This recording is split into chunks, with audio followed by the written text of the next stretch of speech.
Friday edition of the NBA Exchange. And the NBA offseason is in full swing. We just completed the 2021 NBA draft last night, and it was full of action. It wasn't just about the picks, also was a trade. NBA superstar got traded. Might not be one of the ones you thought. All that coming up on this jam-packed Friday edition of the NBA Exchange. It was a very eventful NBA draft night, 2021.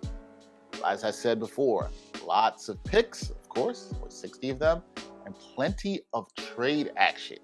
To break all that down with me, I'm bringing back the Blackatologist. He was with us earlier in the week to break down the NBA draft, but now we're going to recap things, talk about these trades, talk about these picks. My man Jamal Murphy. Murph, you were with me last night on the live stream show that we did. Hopefully you got enough sleep.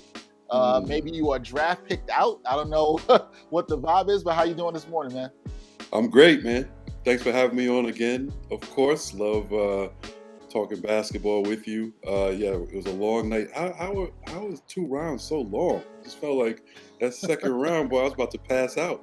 Yeah, man, I was passing out on the couch watching these second round picks and trying to keep up, even though the second round goes so much faster. So as people know, Murph is the host of the Up Next pod, and draft is all about who is up next. But first, let's look at some of the trades.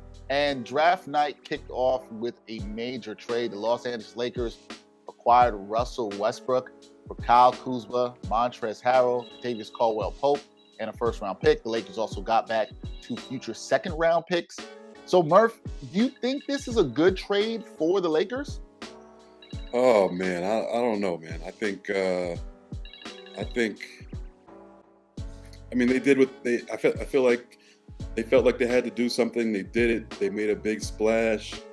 I just don't know if Russell Westbrook really fits in terms of winning a championship to that Lakers team. He kind of does what LeBron does already. So you know he's not bringing anything extra to the table in terms of what the team really needs. Yes, that energy and his ability to also add passing and rebounding and ball handling, that will help, particularly in the regular season.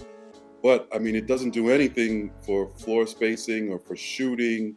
We all know he hasn't been. He's not a good 3-point shooter throughout his entire career, but he still likes to take the shot. He has a very hard-headed mentality. So we'll see how that goes with LeBron James in crucial situations, in tight situations. Will they be able to get along and coalesce? I have my doubts. I just don't feel like it's a great fit. Sorry. There was also rumors of the Lakers possibly acquiring Buddy Hield from Sacramento. Do you think that's the route they should have gotten? Maybe not big star as Westbrook is, but somebody that could have provided the shooting and the floor spacing that you say the Lakers will not get, most likely with Westbrook.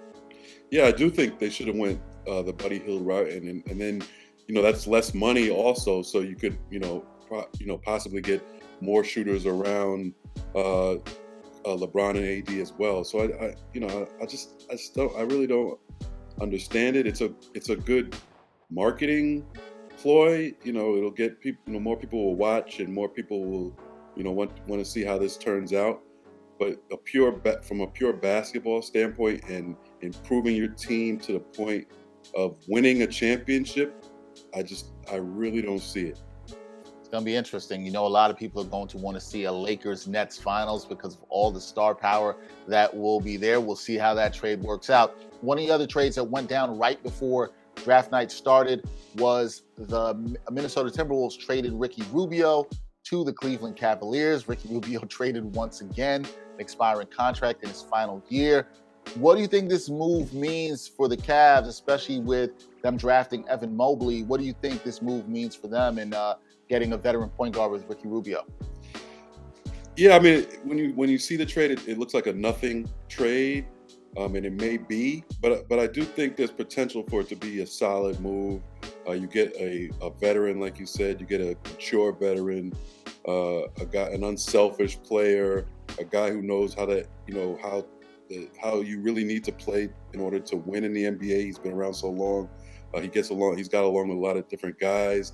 It might mean that they move on from Sexton. Not to say that Rubio is as talented as Sexton and he can just take his place or anything, but they might be trying to create a new culture there. And I do think he'll be very good for a guy like Evan Mobley.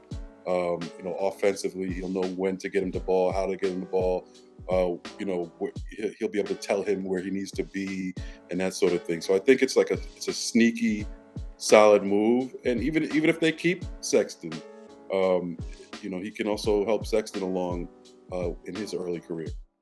Never have enough veteran leadership, and the Cavs will have some there as they look to try to bounce back. Let's move to the draft. What actually happened? You talked about this when we talked on Monday, that the Pistons should take Cade Cunningham.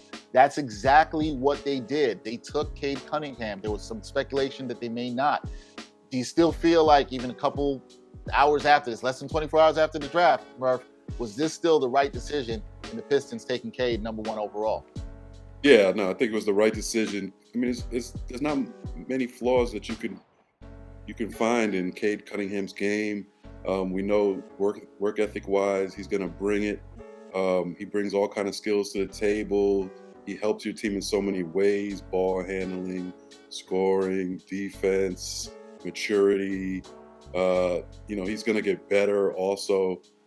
People have compared him to Luka Doncic. I think that's a little much. He's not as big as Luka is, but I think the point people are trying to make is that he has multiple skills. He can kill you multiple ways. He's very clutch. I think he's gonna make. Detroit has a long way to go. They have There's such a young team, a lot of holes in the roster. But just adding a guy like Cade Cunningham, you're gonna see a difference in that Detroit team right away next year. And I think it's going to be a league pass favorite just to watch him and how he ingratiates himself into the league. Who would have thought that a year ago? Pistons league pass favorite. I'm not sure many people would have thought that. When you look at the draft, there was a lot of talk about what would happen after him. We saw Jalen Green go 2. We saw Evan Mobley go 3. The Cavs didn't mess that up, as we talked about last night. What was the most shocking pick for you in the draft last night? One that had you scratching your head like, what was this about? Why did this team take this guy? Surprisingly, there weren't that many shocking picks. Things kind of went pretty close to where you would think, or even guys who went earlier, you could have predicted that, I think. But the one that surprised me the most was San Antonio going with Josh Primo. He had been, most people had him maybe late first round at best. It's an interesting pick. I'm not saying it's a bad pick, but he's just such a young, unproven kid. So you're going you're going almost totally on potential. He has good size, good athleticism, can play the point guard. At this point in his career in college, we'll see what he can do at the next level. But I thought that was the pick that, I was like, oh, whoa, like I had no clue that was coming.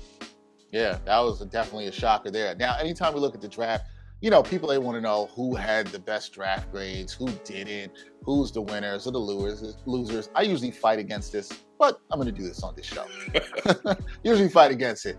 Who do you think was an absolute loser? Which teams lost in this draft? Like, they just messed it up. Usually we feel this way about the Knicks. You remember the old line from the wire from Weebay, the Knicks messed up their draft again. Who messed up their draft here in 2021? Wow. I would say who messed up their draft. It's hard to put that label on too many teams, but I'm just going to go with the Washington Wizards. I'm sure you're not shocked by this because they picked Corey Kispert from Gonzaga. And I just don't get it. There were so many guys with upside that were available. You pick a guy, on a team that needs all kind of help. You pick a guy, like basically a specialist shooter, as if you have a team that's ready to go, is playoff ready, and you just need one more piece, a guy who can shoot. And they picked a guy with a very low ceiling, and we don't know what the floor is. We don't even know if he's going to be, if he is going to be a solid player in the NBA, but his ceiling is only a solid player in the NBA. So I think the Wizards, not surprisingly, messed this draft up. Not surprisingly at all. All right, let's move to the winners. who were some of the winners of this NBA draft? I think obviously the Pistons are one, taking Cunningham, but who did you really like what they did and the players that they got in this draft? Yeah, I think there are a couple winners. I think definitely, if you were in that top three, you're a winner. I mean, you get Cade Cunningham. If you're Detroit, Houston gets Jalen Green, and Cleveland gets Evan Mobley. I think Cleveland is a big winner. At three, to get a guy like Evan Mobley, who could be a franchise changer, and we know that's exactly what Cleveland needs. I mean, if they get Jalen Green, if they were to get Jalen Green, if he would have dropped to three, then it's a situation where, like, oh, they got all these guards, even though Jalen Green could be great. You have all these guards. What do you do? For Evan Mobley, a big man who could, like I said, could be the centerpiece of a franchise, for him to drop in your lap at three, I think you just automatically are a huge winner. I love what Toronto did, taking Florida State's Scotty Barnes. Most people thought they would take Jalen Suggs. He would have been a solid pick also, but I think taking a chance on Scotty Barnes with the development skills that Toronto staff has, to make him into the player that he could be, which is he has the potential to be a tremendous player. He's a 5'2" player, can do it all. I think he fits perfectly into that Toronto system.